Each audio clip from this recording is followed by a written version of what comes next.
Good morning વિદ્યાર્થી મિત્રો, આજના આ ગુજરાતી વિષયના લેક્ચરમાં આપ સૌ વિદ્યાર્થી મિત્રોનું હાર્દિક સ્વાગત છે। મિત્રો, આપણે ક્રમશઃ વ્યાકરણના એક પછી એક મુદ્દાઓનો અભ્યાસ કરતા રહ્યા છીએ। આજે એક નવા ટોપિકનો અભ્યાસ કરવાનો છે। અહેવાલ લેખન, એમના ગુણ છે એ કેટલા છે ખાસ મિત્રો યાદ રાખજો। 4 ગુણની અંદર આ પ્રશ્ન પૂછાય છે। 9મા ધોરણની અંદર તમે શીખી ગયા હશો કે અહેવાલ કેવી રીતે લખવો અને અહેવાલ એટલે શું। આ બધી બાબતોનો અભ્યાસ તમે 9મા ધોરણની અંદર કરી ગયા હશો, એટલે આપણે બહુ સમજવામાં એટલી બધી મુશ્કેલી નહીં પડે એવી આશા રાખું છું। મારી સાથે અમુક એના મુદ્દાઓને આધીન અહેવાલની અંદર ધ્યાનમાં રાખવા જેવી બાબતો છે એને આપણે જોઈ લઈએ। તો સૌપ્રથમ જે છે એ આપણે જોઈએ કે અહેવાલમાં અસરકારક અહેવાલ લેખનમાં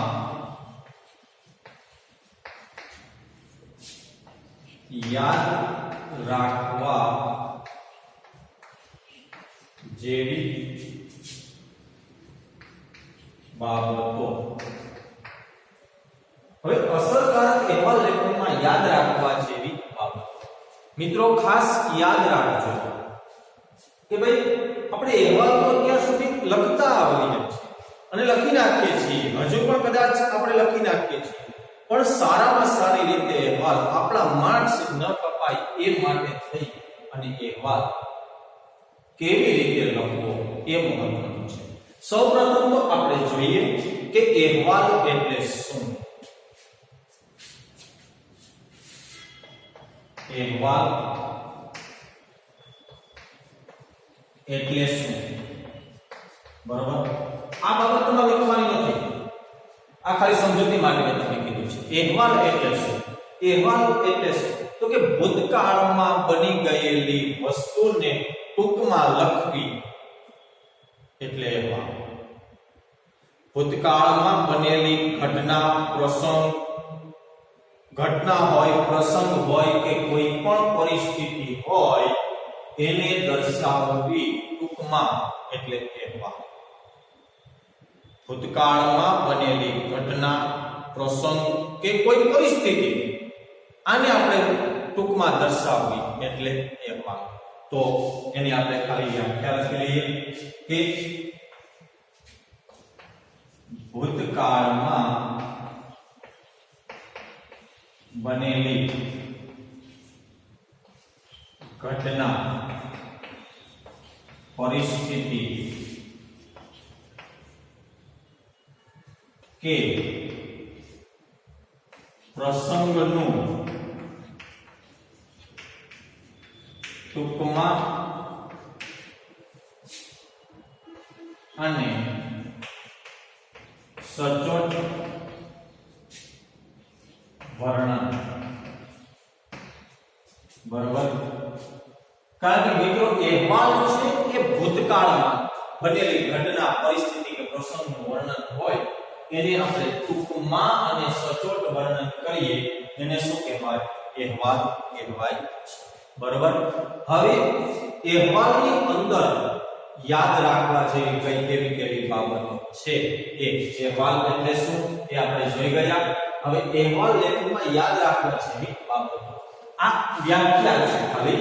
અહેવાલ એટલે શું આ તમારી કઈ પરીક્ષાની અંદર આ વ્યાખ્યા પૂછાશે નહીં, પણ અહેવાલ જે છે એ બની ગયેલી ઘટના, પરિસ્થિતિ કે પ્રસંગનું ટૂંકમાં વર્ણન કરે છે, આ અહેવાલ છે।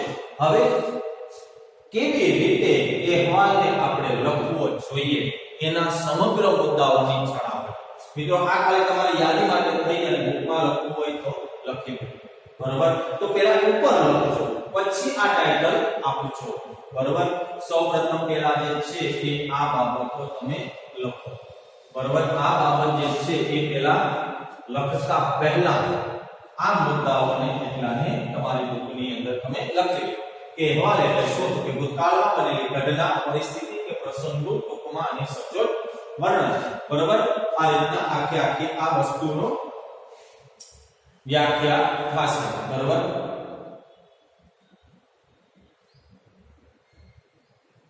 ચાલો, આશા રાખું છું કે તમે લખી લીધું હશે. ચાલો, હવે મહત્વની બાબત આવે છે, ખાસ યાદ રાખજો.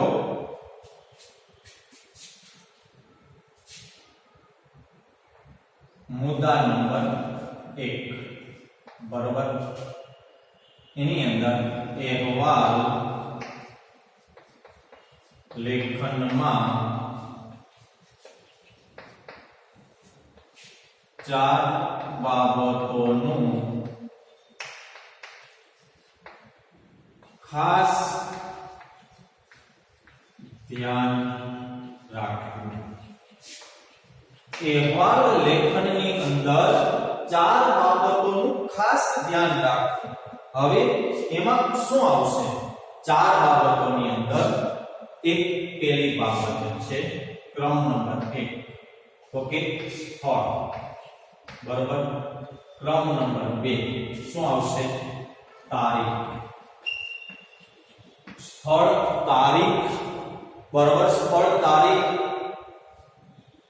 ત્રીજી બાબત આવશે સમય. અને ચોથી બાબત જે છે બનેલી બાબત. બરોબર? આ રીતના આપણે લખવાનું રહે છે. હવે અહેવાલ લેખનમાં 4 બાબતોનું ખાસ ધ્યાન રાખવું. પહેલા સ્થળ, તારીખ, સમય અને બનેલી બાબત. પણ એની પહેલા મારે તમને એક બાબત સમજાવવી છે. તમે ખાસ સાથે રહેજો. બરોબર? હવે દાખલા તરીકે આપણે જોઈએ કે આ તમારું જવાબ લખવાનું પેજ છે. બરોબર? બોર્ડની અંદર જવાબ લખવાનું આ પેજ છે. બરોબર? તો એમાં હવે અહેવાલ પૂછો કે શાળામાં યોજાયેલ રમોત્સવનો અહેવાલ લખો. બરોબર? તો સૌપ્રથમ આપણે ટાઇટલ આપવાનું છે કે શાળામાં યોજાયેલ રમોત્સવ. શાળામાં યોજાયેલ રમોત્સવ. હવે આ તમે શીર્ષક આપી દીધું. આને આપણે ડબલ ઇન્વર્ટેડ કોમાની અંદર રાખવાનું છે. આ અક્ષરોને એકદમ ઝીણા લખ્યા છે, પણ તમારે બુકમાં યાદ લખવાનું નથી આ. પણ સૌપ્રથમ આપણે શું લખ્યું છે કે ભાઈ જે પ્રશ્ન પૂછ્યો છે એ પ્રશ્ન આપણા પેજની અંદર સેન્ટરમાં આવવો જોઈએ. વચ્ચે લખાણ થવું જોઈએ. હવે વચ્ચે લખાણ થાય બનવા જો છે કે આ બાજુ આપણે એટલી જગ્યા મૂકી તો આ બાજુ પણ એટલી જગ્યા મૂકવાની છે. લખતા શાળા ઘણા બધાને લખવાની ટેવ કેવી હોય કે શાળામાં યોજાયેલ રમોત્સવનો અહેવાલ. તો એ રમોત્સવ લખ્યું પછી જગ્યા ન રહેતી હોય તો આપણે નીચેથી લખી શકાય, પણ આની નીચે લખાવવું જોઈએ. ઇન્વર્ટેડ કોમાની અંદર લખાવવું જોઈએ. બરોબર? આ બાબત થઈ. હવે આટલી વસ્તુ થઈ જાય પછી આવે છે દાખલા તરીકે સ્થળ હોય તો જૂનાગઢ. આટલું આપણે લખ્યું. અલ્પવિરામ. પછી શું કીધું કે તારીખ. તો તારીખ આપણે કોઈ પણ તારીખ લખી લઈએ, પણ તારીખ કેવી લખવી જોઈએ એ ખાસ યાદ રાખજો. આપણે જે કંઈ પણ સમય અને પરિસ્થિતિ પ્રમાણે, દાખલા તરીકે શાળામાં ઉજવાયેલો રમોત્સવ હોય તો દાખલા તરીકે જાન્યુઆરી ફેબ્રુઆરી મહિનામાં આપણે લખી શકીએ. બરોબર? જાન્યુઆરી મહિનામાં લખી શકીએ. એટલે હું દાખલા તરીકે જાન્યુઆરી મહિનામાં લખું કે 1/1/2021. બરોબર? પણ તારીખ કેવી રીતે લખવી? તારીખ 1/1/2021. બરોબર? આ રીતે તારીખ લખવી. પણ ઘણા બધા તારીખ કેવી રીતે લખતા હોય કે જૂનાગઢ આમ લખ્યું હોય, જૂનાગઢ. બરોબર? એ વ્યવસ્થિત છે. પછી તારીખ લખે કે 1/1/2021. 1 અને પછી 2021 તો એવું લખે છે કે એકદમ ઝીણા ઝીણા અક્ષરથી પેપર ચેક કરવા વાળાને પણ નંબર જે છે એને પણ શંકા આવી જાય કે અમારા નંબર વધી ગયા લાગે અક્ષર કેમ ઝીણા પણ આ પદ્ધતિ ખોટી છે બરાબર આવી રીતે લખવાનું નથી પાછળ ભલે થોડીક જગ્યા રહે પણ તમારે વ્યવસ્થિત તારીખ જે છે એ દેખાય છે બરાબર હવે જો અહેવાલ લેખનમાં ચાર બાબતોનું ખાસ ધ્યાન રાખવું એમાં આ પહેલી બાબત સ્થળ આવી ગયું બીજી બાબત તારીખ આવી ગઈ હવે એવું જરૂરી નથી કે તમારે જૂનાગઢ તમે કોઈ પણ સ્થળ લખી શકો જૂનાગઢ રાજકોટ અમદાવાદ ગમે તે સ્થળ લખી શકાય બરાબર પછી સમય તો સમયની અંદર અમારી શાળાની અંદર આ તારીખે આ સમયે શું થયેલું છે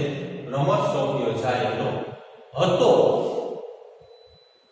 બરોબર હતો ભૂતકાળ દર્શાવવાનો છે મેં પહેલા જ વ્યાખ્યામાં કીધું છે કે ભાઈ કોઈ પણ ઘટના હોય પરિસ્થિતિ હોય પ્રસંગ હોય એનું ભૂતકાળનું વર્ણન કરવાનું છે એટલે યોજાવાનો છે વર્તમાન કાળ અથવા તો ભવિષ્યની અંદર લખી શકાય નહીં યોજાયો હતો બરાબર એટલે કે એ સમય અને બનેલી બાબત એનું તમારે વર્ણન કરવાનું રહેશે બરાબર જો આટલી બાબત તમે લખેલી હોય વ્યવસ્થિત રીતે હવે તમે લખો ત્યાર પછી એક લીટી અહીંયા છોડી દેવાની એક લીટી અહીંયા છોડી દો પછી તમે સ્થળ અને તારીખ લખો પછી લીટી છોડી દો પછી પેરેગ્રાફ પાડીને લખવાની શરૂઆત કરી દો પછી તમે પેરેગ્રાફ ન પાડો તો પણ ચાલે અને અંતે પેરેગ્રાફ પાડીને લખો તો પણ ચાલે આટલી બાબત તમને સમજાઈ ગઈ ક્લિયર સમજી ગયા છો બરાબર તો આ રીતના તમારે લખવાની આ સાચી પદ્ધતિ છે બરાબર હવે આપણે નિયમ નંબર 2 ઉપર જઈએ બરાબર આમાં ખાલી નિયમો જ સમજવાના છે અને કેવી રીતે એનું લખાણ કરવું એ તમારે થોડુંક વિચારવાનું છે બરાબર હવે ચાર બાબત આવી ગઈ હવે શું કીધું છે કે બાબત 2 જે મેં સમજાવેલી છે એ બાબતને આપણે લખવાની છે કે સૌપ્રથમ અહેવાલ લખતા પહેલા સૌપ્રથમ જો મેં જે હમણાં જ બાબત સમજાવી છે એને જ હું શું બનાવું છું નિયમ બનાવું છું અહેવાલ લખતા પહેલા સૌપ્રથમ વિષયને શીર્ષક રૂપે લખવું મેં તમને સમજાવ્યું છે હમણાં કે ભાઈ પહેલા શું થશે પેજની અંદર શીર્ષક સૌપ્રથમ લખાવવું જોઈએ બરાબર એ પણ કેવી રીતે લખાવવું જોઈએ તો કે પેજના સેન્ટરમાં હાસ્યાથી જેટલી જગ્યા છોડો એટલી જગ્યા પાછળ છૂટવી જોઈએ બનવા જેવું છે કે મોટું શીર્ષક છે અથવા તો આપણે આખું લખ્યું છે તો પણ એવી રીતે જગ્યા પાછળ પણ છૂટવી જોઈએ એની નીચેથી લખાવવું જોઈએ નિયમ નંબર 2 સમજાઈ ગયો છે આટલી બાબત સમજાઈ ગઈ ક્લિયર બરોબર ખાસ ધ્યાન રાખજો તમારી સાથે રહેજો બરોબર હવે આ વસ્તુ મેં તમને સમજાવી છે હવે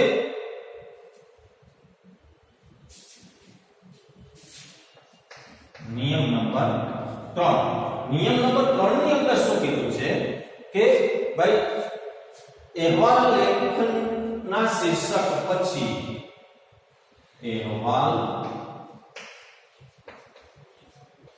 લેખનના શીર્ષક પછી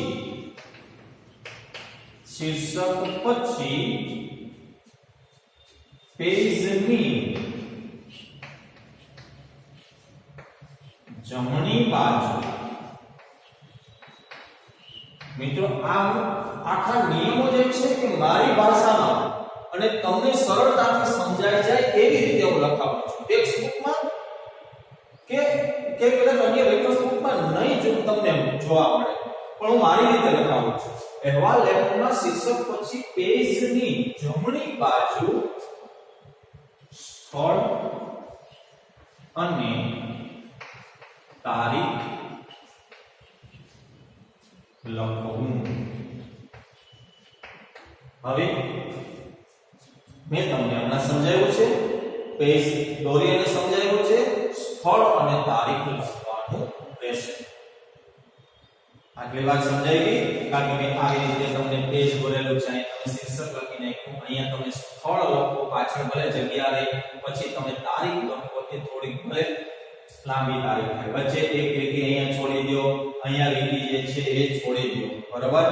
આટલી વાત સમજાઈ ગઈ? કોઈને પ્રશ્ન?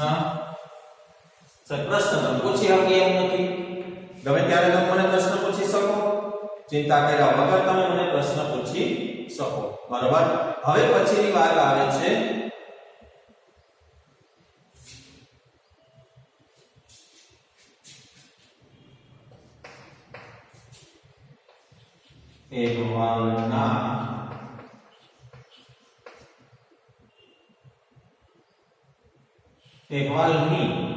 અહેવાલની શરૂઆતમાં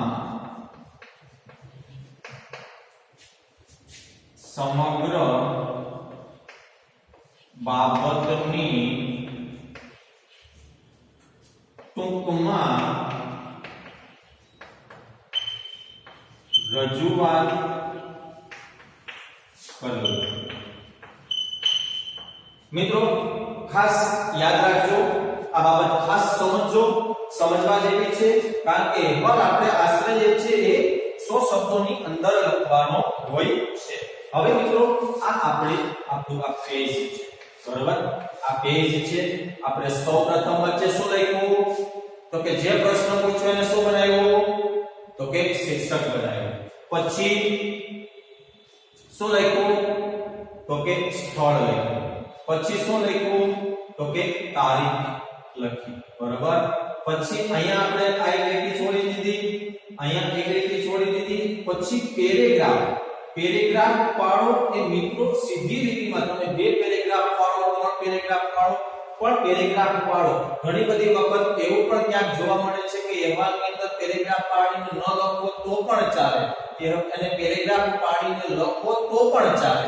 બે નિયમમાં કોઈ વાંધો નથી. બરોબર? એટલે અહેવાલ તમે જે પેલો પેરેગ્રાફ પાડ્યો છે તમે અહીંયાથી લખવાની શરૂઆત કરી, બીજો પેરેગ્રાફ પાડો એ પણ અહીંયાથી આપો, સીધી લીટીમાં પેરેગ્રાફ હોવા જોઈએ. નહીં તો ઘણા પેરેગ્રાફ અહીંથી લખે, બરોબર, બીજા પેરેગ્રાફની અંદર અહીંયાથી લખે, ત્રીજા પેરેગ્રાફમાં અહીંયાથી લખે. એવી રીતે આડા પેરેગ્રાફ હોવા જોઈએ નહીં. આ એક અહેવાલની વખતે અસરકારક અહેવાલની અંદર જો અસરકારક અહેવાલ લેખનમાં યાદ રાખવા છે, કારણ કે પેપર ચેક કરવા વાળાને પણ તરત જ આપણી જે કંઈ પણ લખવાની પદ્ધતિ છે એ પદ્ધતિ તરત જ આપણા માર્ક્સની અંદર વધારો કરે છે. એટલે લખવાની અંદર પદ્ધતિ જે છે એ મહત્વની બાબત છે. બરાબર? એટલે આ વસ્તુ થઈ ગઈ. એટલે પહેલા પેરેગ્રાફની અંદર સમગ્ર જે છે એ સમગ્ર ટૂંકમાં એની અને રજૂઆત થવી જોઈએ. બરાબર? હવે દાખલા તરીકે હું એક અહેવાલની તમને ખાલી ટૂંકમાં પ્રસ્તાવના આપી દઉં છું કે આપણે અહેવાલ લીધો હતો હમણાં કે શાળામાં ઉજવાયેલો મહોત્સવ. બરાબર? તો આપણે લખીએ કે અહેવાલ સમગ્ર બાબતની ટૂંકમાં રજૂઆત. તો પ્રથમ પેરેગ્રાફની અંદર અને લખી શકાય કે અમારી શાળામાં તારીખ 1/1/2021 અને મંગળવારના રોજ શાળામાં રમત ઉત્સવ યોજાયેલો હતો. એમાં અમે શાળાના પ્રાંગણમાં આટલા વાગ્યે ગ્રાઉન્ડમાં બધા પહોંચી ગયા હતા. તેનો અહેવાલ આ પ્રમાણે છે. આ એની પ્રસ્તાવના થઈ ગઈ છે. પછી આપણે એની બાબતો લખી શકાય. બરોબર? તો ટૂંકમાં રજૂઆત આ રીતે કરવામાં આવે છે. બરાબર, આ બધો બાબત સમજાઈ ગઈ છે. હવે એના પછીની આપણે એક નિયમ જોઈએ.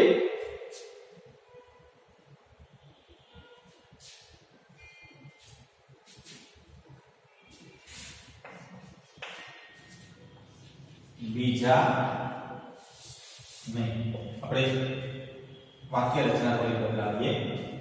અહેવાલમાં બીજા પેરેગ્રાફથી અહેવાલની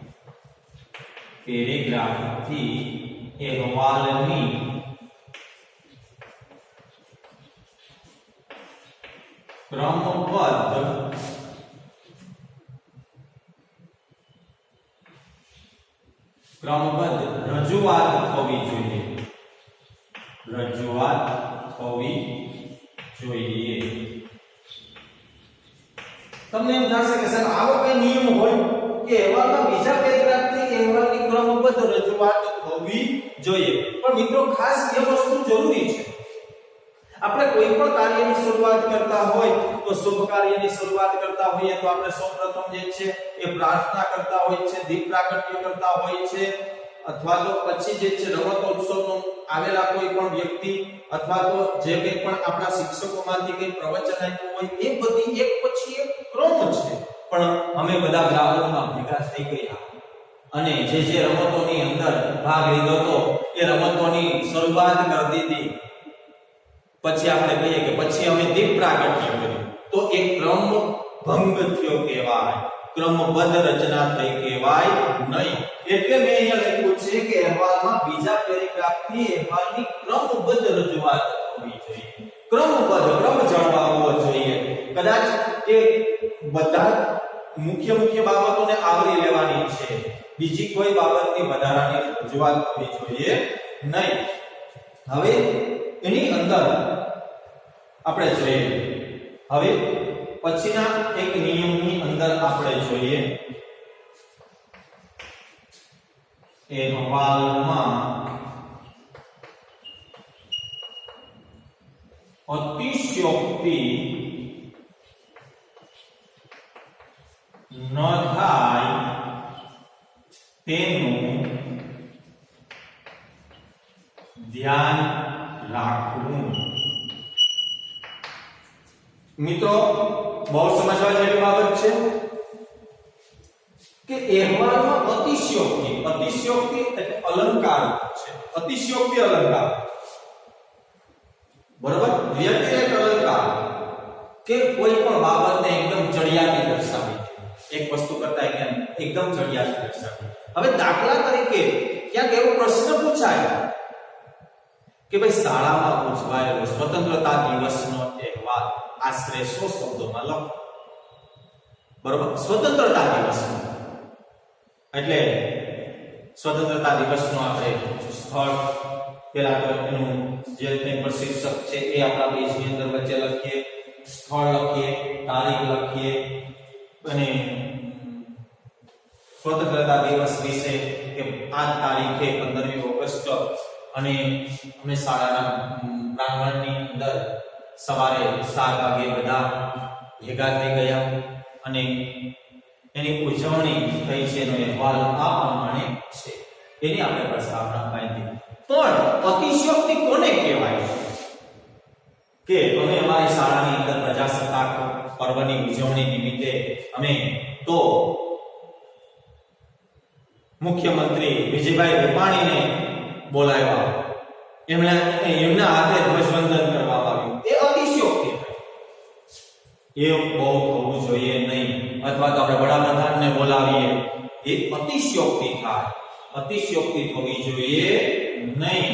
બરોબર, આપણે આપણા કાર્યભાર પ્રમાણે જિલ્લા શિક્ષણ અધિકારી સુધી આપણે જઈ શકીએ, બરોબર, અથવા તો શહેરના મેયર સુધી આપણે જઈ શકીએ, પણ બહુ ઉપલા લેવલે અતિશયોક્તિ થવી જોઈએ નહીં. એટલે મહત્વની બાબત છે કે અહેવાલમાં અતિશયોક્તિ ન થાય તેનું ધ્યાન રાખવું. બરોબર, પછી જોઈએ કે આપણે અહેવાલ લેખનમાં અલંકારિક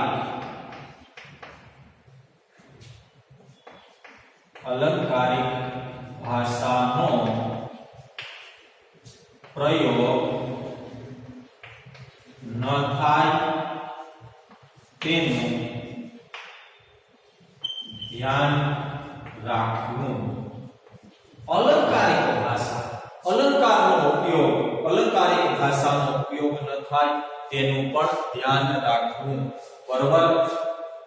અને બિનજરૂરી શબ્દો, બિનજરૂરી વાક્યો કે વિધાનો એનો પણ ઉપયોગ થવો જોઈએ. અલંકારિક ભાષા કોને કહેવાય?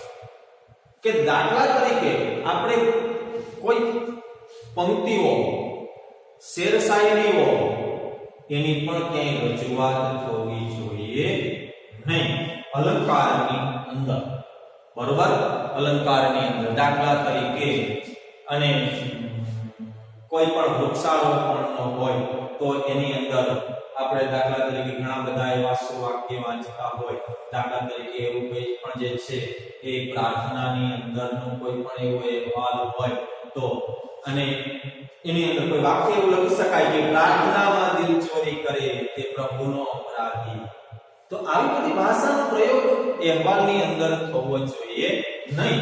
એટલે એને અલંકારિક ભાષા કહેવાય. પ્રાસ મળતા હોય અને શબ્દોના પ્રાસ મળતા હોય એવા કોઈ અલંકારિક શબ્દોનો પ્રયોગ થવો જોઈએ નહીં. પછી બિનજરૂરી શબ્દો, વાક્યો કે વિધાનોનો ઉપયોગ ટાળવો. બરોબર. ખાસ જોઈએ એ પણ મુદ્દો હું લખી દઉં છું કે અહેવાલમાં બિનજરૂરી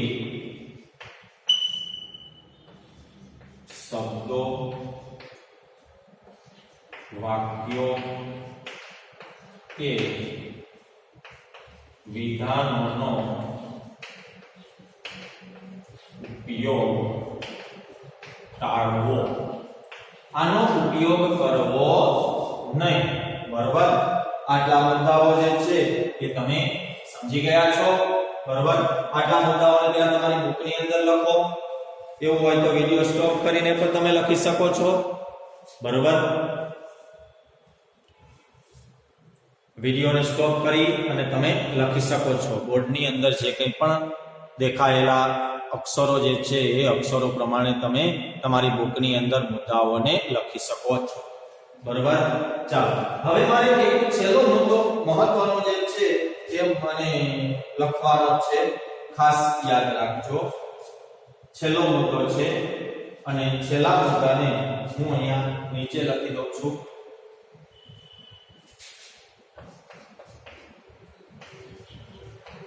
અહેવાલમાં આરંભ તથા અંતે સમયનો ઉલ્લેખ કરવો. ખાસ મિત્રો યાદ રાખજો. અહેવાલમાં આરંભ તથા અંતે સમયનો ઉલ્લેખ કરવો. હવે એમાં તમારે એવું લખવાની જરૂર નથી કે અને રમતોત્સવમાં સવારના અમે 7 અને પછી કલાકે સવારનો સમય એટલે સવાર એટલે સમય થઈ ગયો અને બપોરના અમારો કાર્યક્રમ પૂરો થઈ ગયો એ પણ સમય થઈ ગયો છે. બરોબર. કારણ કે એમાં સવાર બપોર એ બધો સમય ઉલ્લેખ કરે છે. એટલે એમાં પછી તમારે એમ પણ લખવાની જરૂર નથી. અને કદાચ ક્યાંક એવી રીતે પણ તમે લખી શકો કે સવારના 7 કલાકે અમે શાળાના પ્રાંગણમાં હાજર થઈ ગયા. બરોબર. એવી રીતે પણ લખી શકાય. એટલે વચ્ચે કે પછી સમય લખવાનો ન હોય કે ભાઈ અમે અને 7 વાગે જે છે અને 7:30 વાગે ધ્વજવંદન કર્યું. બરોબર. 7 વાગે હાજર થયા, 7:30 વાગે ધ્વજવંદન કર્યું. પછી અને 7:45 અમારા શાળાના આચાર્યએ સ્વતંત્રતા દિવસ વિશે ભાષણ આપ્યું. પછી કઈ વચ્ચે સમય આપવો જોઈએ. શરૂઆત અને અંતમાં જ સમયનો ઉલ્લેખ થવો જોઈએ. બરાબર. હવે છેલ્લો મુદ્દો લખી અને આપણે છેલ્લો મુદ્દો અહીંયા લખું છું. ખાસ યાદ રાખજો. અલંકારની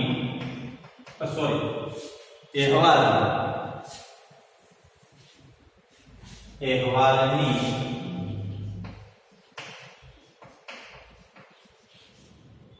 ભાષા સાદી, સરળ અને ભાષા શુદ્ધિ હોવી અનિવાર્ય છે. મિત્રો, આ છેલ્લો મુદ્દો છે. આટલા મુદ્દાને ધ્યાને રાખી અને અહેવાલનું લેખન થઈ શકે છે. હવે અહેવાલની ભાષા સાદી, સરળ અને ભાષા શુદ્ધિ હોવી જોઈએ. વ્યાકરણિક ભાષા જે છે એની અંદર ભૂલ હોવી જોઈએ નહીં. આટલા મુદ્દાને આધીન અહેવાલ લખી શકાય છે. બરોબર છે? તો હું તમને આ નિયમો યાદ રાખજો. આ અહેવાલમાં આ નિયમો પાકા કરવાના નથી, આ નિયમોને સમજવાના છે કે આવી બાબતોનું ધ્યાન રાખવાનું છે. એ ધ્યાન રાખવા જેવી બાબતો મેં તમને બોર્ડ ઉપર લખેલી છે. બરોબર? એટલે એ મિત્રો ખાસ તમે યાદ રાખજો. બરોબર? હવે આપણે આ લેક્ચર જે છે એ પૂરો કરતા પહેલા મારે તમને બે અહેવાલ છે એ હોમવર્ક ની અંદર આપવાના છે. અહેવાલ છે એ બે મારે તમને હોમવર્ક ની અંદર આપવાના છે. એની અંદર પહેલો અહેવાલ જે છે એ તમારે લખવાનો છે શાળામાં યોજાયેલો રમોત્સવ. પહેલો અહેવાલ શાળામાં યોજાયેલ રમોત્સવ. બરોબર? આ એક અહેવાલ છે હોમવર્કમાં. બીજો અહેવાલ છે એ શાળામાં યોજાયેલો સ્વચ્છતા અભિયાન. શાળામાં યોજાયેલ સ્વચ્છતા અભિયાન.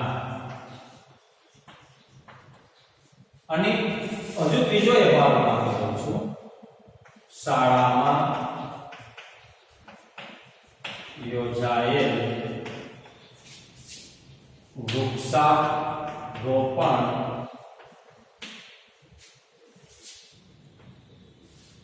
નો કાર્યક્રમ. વૃક્ષારોપણના કાર્યક્રમનો અહેવાલ. મિત્રો,